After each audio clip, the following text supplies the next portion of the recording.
BJP की सरकार ने असंगठित अर्थव्यवस्था पर आक्रमण किया है और आपको गुलाम बनाने की कोशिश की जा रही है।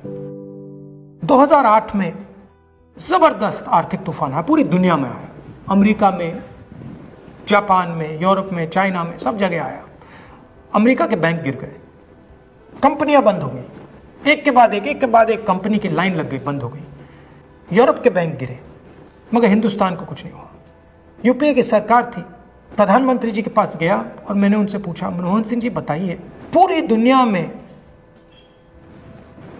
आर्थिक नुकसान हुआ है, हिंदुस्तान को कोई असर नहीं हुआ, कारण क्या है?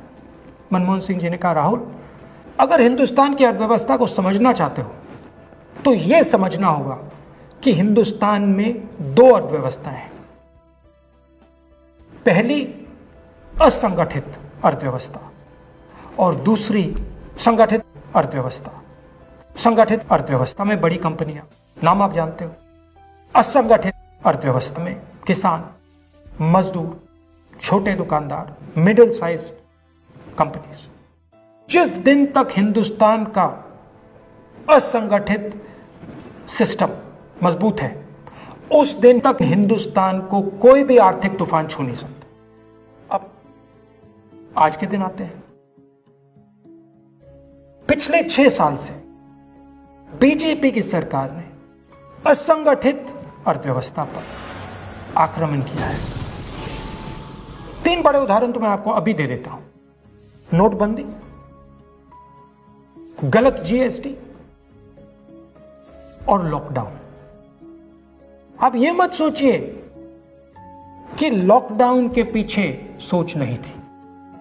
यह मत सोचिए कि गलती से आखिरी मिनट पे लॉकडाउन कर दिया गया है। इन तीनों का लक्ष्य हमारे इनफॉर्मल सेक्टर को खत्म करने का है।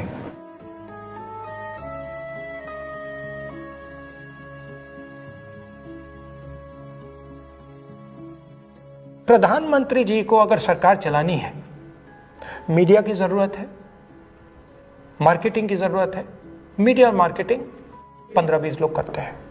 इनफॉर्मल सेक्टर में पैसा है, लाखों करोड़ रुपए, जिसको ये लोग छू नहीं सकते।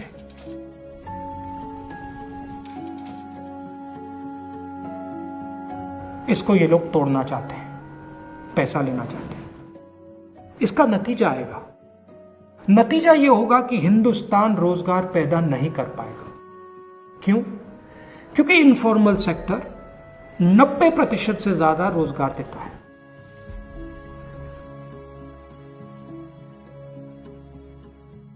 जिस दिन इनफॉर्मल सेक्टर खत्म हो गया, नष्ट हो गया, उस दिन हिंदुस्तान रोजगार पैदा नहीं कर पाएगा। आप ही इस देश को चलाते हो, आप ही इस देश को आगे ले जाते हो और आपके खिलाफ साजिश हो रही है। आपको ठगा जा रहा है और आपको गुलाम बनाने की कोशिश की जा रही है। हमें इस आक्रमण को पहचानना पड़ेगा और पूरे देश को मिलकर इसके खिलाफ लड़ना पड़ेगा।